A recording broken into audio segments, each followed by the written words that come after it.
RPD channel में आपका स्वागत है। मैं आरपी दुबे। सभी व्यूअर्स को मेरा नमस्कार। दोस्तों, इस वीडियो में मैं आपके साथ अमेरिकी विदेश मंत्री US secretary of state Marco Rubio द्वारा भारत और पाकिस्तान के बीच युद्ध विराम कराने के ट्रंप के दावे के बारे में शेयर करूंगा।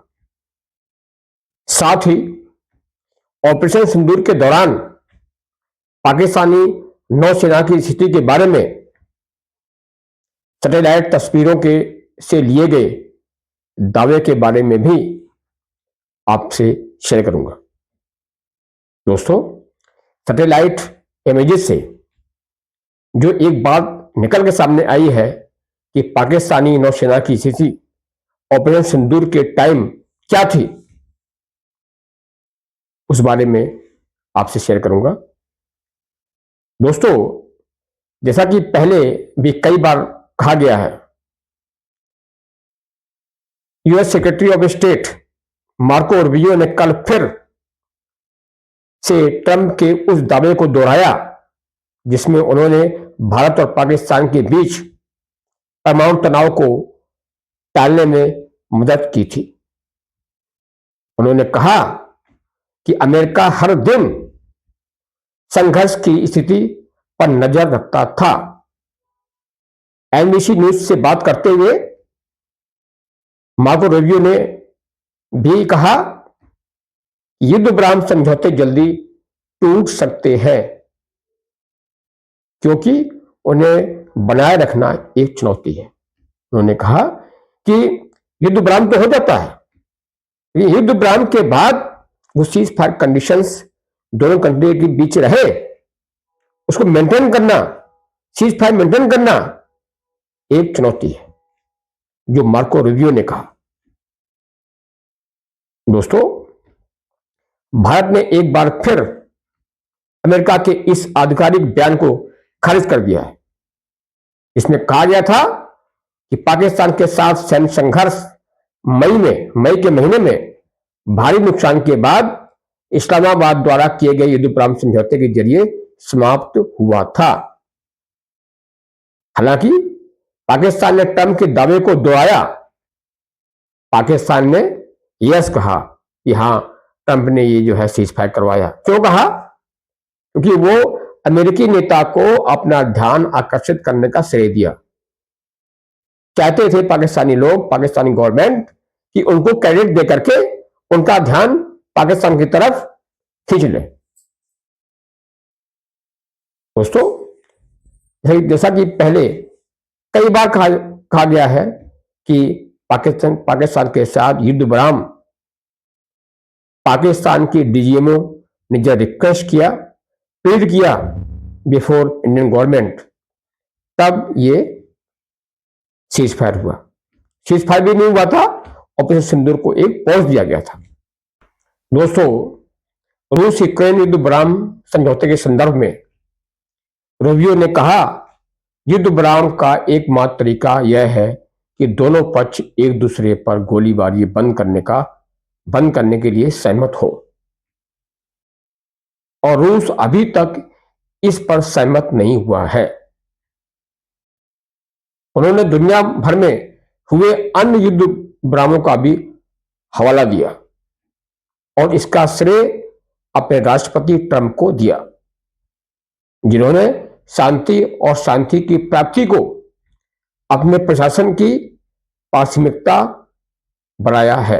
उन्होंने कहा कि जो भी ट्रंप ने दुनिया में दो देशों के बीच जो सीज फायर करवाया है, उसके लिए, सीज फायर के लिए युद्ध ना हो, वो ट्रंप प्रशासन की प्राथमिकता है, प्रायोरिटी है। इसके अलावा पिछले शुक्रवार को अलास्का में पुतिन के साथ शिखर बैठक के दिन ट्रंप ने फिर एक बार भारत पाकिस्तान के बीच युद्ध रोकने का दावा किया और भारत द्वारा रूसी तेल खरीदने के बारे में भी उल्लेख किया। उन्होंने इस मीटिंग के दौरान, मीटिंग के बाद, पहले भी भारत और पाकिस्तान के बीच युद्ध रोकने का दावा किया। सीज फायर के लिए उन्होंने क्रेडिट लिया और साथ में ये भी कहा, उन्होंने इनडायरेक्टली हिंट दिया, ये 25% जो एडिशनल टैरिफ लगाने का है उसके बारे में कहा कि भारत अभी भी रशिया से क्रूड ऑयल का इंपोर्ट कर रहा है। दोस्तों, प्रधानमंत्री मोदी संसद में पहले कह चुके हैं कि दुनिया के किसी भी देश ने भारत से ऑपरेशन सिंदूर रोकने के लिए नहीं कहा था। विदेश मंत्री जयशंकर ने भी स्पष्ट रूप से कहा है कि पाकिस्तान के साथ युद्ध विराम कराने में किसी तीसरे पक्ष का हस्तक्षेप नहीं था। उन्होंने कहा कि जो पाकिस्तान और इंडिया के बीच जो सीजफायर हुआ था, जो पॉज हुआ था सिंदूर ऑपरेशन सिंदूर का, उसमें किसी तीसरे देश का मेडिएशन नहीं था। उन्होंने यह भी जोर देकर कहा कि सैन्य कार्रवाई रोकने का व्यापार से कोई संबंध नहीं है, जैसा कि ट्रंप ने दावा किया है। दोस्तों, पाकिस्तान ने अपनी तरफदारी करने के लिए भारत के साथ हुए युद्ध विराम समझौते का श्रेय अमेरिका को दे दिया है। दोस्तों, अमेरिका स्पष्ट रूप से अमेरिका को श्रेय दे रहा है पाकिस्तान और इंडिया के बीच सीज फायर करवाने का। आप समझ सकते हैं कि पाकिस्तान सब क्यों कर रहा है। पाकिस्तान यूएसए की सिंपैथी गेन करना चाह रहा है, और अमेरिका को भी यही चाहिए कि साउथ एशिया में अपने पास एक कंट्री उनके पास ऐसा हो जिससे कि उनको साउथ एशिया में एक होल्ड मिले, एक बेस मिले। इसीलिए अमेरिका पाकिस्तान को अपने नजदीक ला रहा है और पाकिस्तान भी चाह रहा है। इसीलिए पाकिस्तान ने ट्रंप को सीज फायर करवाने का क्रेडिट दे दिया है। लेकिन सुनने में यह भी आया हुआ है, जैसे कि रिपोर्ट किया गया है, कि पाकिस्तान ने इन राइटिंग दे दिया है ट्रंप को नोबेल पुरस्कार पाने के लिए नॉमिनेशन दे दिया, राइटिंग में दे दिया। दोस्तों, जब ऑपरेशन सिंदूर अपने चरम पे था तब पाकिस्तानी नौसेना ने अपनी भूमिका पीछे खींच ली थी। पाकिस्तान टूक ए बैक सीट, जिसका खुलासा इंडिया टुडे की operational open source intelligence team द्वारा विश्लेषित नई व्यावसायिक उपग्रह तस्वीरों से हुआ। जो कमर्शियल सैटेलाइट इमेजरी है, सैटेलाइट्स की इमेजरी है, उसके द्वारा इस बात का खुलासा हुआ है कि पाकिस्तान ने ऑपरेशन सिंदूर के दौरान जब वो पूरा इट वाज एट जेनिथ, तो उसने अपने जो नौसेना है ने बैक सीट ले लिया था, अपनी भूमिका पीछे खींच ली थी। दोस्तों, पाक नौसेना के वारशिप कमर्शियल डॉक में चले गए थे, जबकि अन्य जो दूसरे वारशिप्स थे ईरानी सीमा के पास पश्चिमी बंदरगाह ग्वादर में शरण ली थी।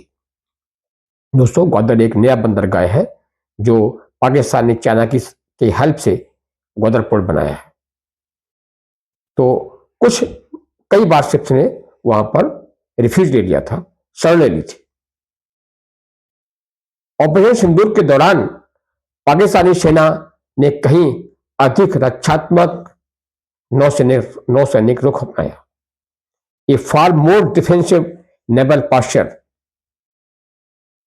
पाकिस्तान ने अपनाया, बहुत डिफेंसिव हो गया था, बहुत ज्यादा। और भारत की ओर, पूर्व की ओर से कोई भी युद्धपोत नहीं गया। जो भारत की तरफ जो ईस्टवार्ड मूवमेंट है पाकिस्तान के वारशिप्स का कोई मूवमेंट नहीं था। दोस्तों, इससे पाकिस्तानी नौसेना की लो ऑपरेशनल रेडीनेस का पता चलता है कि पाकिस्तान की नेवी का पोस्टरिंग क्या था, उस टाइम की कितनी रेडीनेस थी, इसे पता चलता है। ये जो सैटेलाइट इमेजेस से क्लियर हो गया। दोस्तों, दक्षिणी नौसेना कमान के पूर्व commander in chief vice admiral SC Suresh bagara retired ने कहा कि वाणिज्यिक बंदरगाह क्षेत्र में नौसेना के जहाजों को खड़ा करना मिसाइल हमलों से बचने की उम्मीद का संकेत था। उन्होंने जो कॉमर्शियल जो उनके पोर्ट है, पाकिस्तान ने अपने कई वारशिप्स वहां भेज दिए थे, आपने पार्क कर दिया था। क्यों किया ऐसा? क्योंकि पाकिस्तान को डर था कि इंडिया की मिसाइल उनको हिट कर सकती है, क्योंकि अपना जो आईएनएस विक्रांत था वो फुल रेडीनेस था, बिल्कुल रेडी था, अटैकिंग पोस्चर में था। तो उनको डर था कि कहीं मिसाइल से इन वारशिप्स को इंडिया हिट ना कर दे। दोस्तों, वाणिज्यिक उड़ानों के पास अपने सैन्य विमानों को उड़ाने की इसी तरह की कार्रवाई ने उनकी नागरिक संपत्तियों को बलिदान करने की प्रवृत्ति को दर्शाया। दोस्तों, आपने देखा होगा कि ऑपरेशन सिंदूर के दौरान किस तरह से पाकिस्तान ने अपने जो मिलिट्री एयरक्राफ्ट को उड़ाया था, जो उनके कॉमर्शियल फ्लाइट्स के थे। उन्होंने ऐसा क्यों किया? उन्होंने इस तरह का पोस्चरिंग, इस तरह का जो स्टेप लिया था, वो नागरिक संपत्तियों को बलिदान करने की प्रवृत्ति को ध्यान में रख के किया। इस सिविलियन को नुकसान हो जाए कोई बात नहीं है, लेकिन हमारे जो कॉमर्शियल फ्लाइट्स हैं और जो मिलिट्री एयरक्राफ्ट हैं उनको नुकसान ना हो। देखिए सर, पाकिस्तान ने कहां तक अपने सिविलियंस को का कोई ध्यान नहीं रखा, उनको दांव पे लगा दिया। दोस्तों, ग्वादर बंदरगाह जैसे सीपीईसी का मुकुट रत्न कहा जाता है, वस्तुतः एक अस्थायी नौसैनिक शरण स्थली में बदल गया था। दोस्तों, ग्वादर बंदरगाह से किसी भी वारशिप का कोई मूवमेंट नहीं था, वो सिर्फ एक वारशिप्स के लिए शरण स्थली था, एक शेल्टर प्लेस था। समझा जाता था कि पाकिस्तान हो सकता है चाइना की हेल्प से ग्वादर पोर्ट का सहारा लेकर के और इंडिया के पर अटैक कर सकता है, लेकिन ऐसा कुछ नहीं हुआ। उन्होंने अपनी सभी वारशिप्स को ग्वादर एयरपोर्ट पर, काफी वारशिप्स को ग्वादर एयरपोर्ट पर पार्क कर दिया था, खड़ा कर दिया था। तो it was a shelter place. दोस्तों, भारत ने अपने विमान वाहक पोत आईएनएस विक्रांत को अरब सागर में तैनात कर दिया था। फुल ऑपरेशन रेडीनेस में था वो, जिससे कि कराची में जो भारत के संभावित सैन्य उद्देश्य थे उसको पूरा किया जाए। भारत ने ये सोचा कि अगर एस्केलेशन और बढ़ता है तो पाकिस्तान का कराची पोर्ट और कराची शहर जो मेन मिलिट्री इंस्टॉलेशंस हैं उस पर अटैक करने के लिए आईएनएस विक्रांत को अरब सागर में तैनात कर दिया गया था। दोस्तों, पाकिस्तान ने भी तनाव बढ़ने और कंटिजेंसीज की तैयारी के लिए अपने बेड़े को पहले ही डिस्पर्स कर दिया था। पाकिस्तान को भी पता लग गया था कि अगर एस्केलेशन ज्यादा बढ़ता है तो इंडिया कराची पोर्ट पर अटैक करेगा और उनके वारशिप डिस्ट्रॉय कर दिए जाएंगे। तो उन्होंने, पाकिस्तान ने पहले ही कंटिजेंसीज की तैयारी के लिए अपने बेड़े को, जो भी उनके वारशिप्स के जो फ्लीट थी, उसको पहले ही डिस्पर्स कर दिया था तथा अपने संसाधनों को नागरिक बर्थों पर स्थानांतरित कर दिया था। उन्होंने ये भी किया कि अपने जो मेन इंस्टॉलेशंस थे, जो वारशिप्स थे और भी जो मिलिट्री रिसोर्सेज थे, उनको सिविलियन इलाकों में शिफ्ट कर दिया था। उनकी स्ट्रेटेजी ये थी कि अगर इंडिया अटैक करेगा तो सिविलियंस की किलिंग होगी और उनको एक मौका मिल जाएगा इंडिया के खिलाफ यूनाइटेड नेशंस में या और कंट्रीज को बताने के लिए कि इंडिया जो है सिविलियंस पर अटैक कर रही है। इसलिए उन्होंने अपने संसाधनों को सिविलियन एरियाज में छिपा रखा था, डॉक कर दिया था, उनको पार कर दिया था। दोस्तों, मई में एक संयुक्त मीडिया ब्रीफिंग के दौरान भारतीय सेना नौसेना ने कहा था कि वह जरूरत पड़ने पर कराची पर हमला करने के लिए तैयार है। हमारी सेनाएं अरब सागर में डिसाइसिव पोजीशन में अग्रिम मोर्चे पर तैनात रही थीं और समुद्र और जमीन पर चुनिंदा ठिकानों पर हमला करने की पूरी तैयारी और क्षमता के साथ तैनात थी, जिनमें हमारे द्वारा चुने गए समय पर कराची भी शामिल था। इस प्रकार नई उपग्रह तस्वीरें इस बात पर जोर देती हैं कि संघर्ष के दौरान पाकिस्तानी नौसेना का बेड़ा कैसे बिखर गया था और छिप गया था। दोस्तों, सैटेलाइट इमेजेस के द्वारा अब ये क्लियर हो गया है कि पाकिस्तान की नेवी की कोई प्रिपेयर्डनेस नहीं थी, लो ऑपरेशनल प्रिपेयर्डनेस थी और इंडिया की नेवी का अपर हैंड था।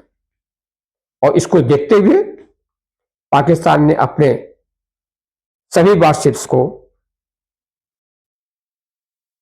डॉक कर दिया था कमर्शियल डॉक में, या फिर ग्वादर पोर्ट पर उनको छिपा दिया था। दोस्तों, उपग्रह चित्रों से अब यह स्पष्ट हो गया है कि पाकिस्तानी नौसेना भारत की नौसेना की ताकत का सामना करने के लिए तैयार नहीं थी। पाकिस्तान के साथ युद्ध विराम कराने का ट्रंप का बार बार दावा भारत को नोबेल शांति पुरस्कार के लिए नामांकित करने के लिए मजबूर करने के अलावा कुछ और नहीं है। ट्रंप चाहते हैं कि भारत भी ट्रंप को नोबेल पुरस्कार प्राप्त करने के लिए नॉमिनेट कर दे। ये सब इसी का खेल है। दोस्तों, अगर आपको ये वीडियो पसंद आया हो तो कृपया से लाइक करें, शेयर करें और चैनल को सब्सक्राइब भी करें। जय हिंद, जय भारत।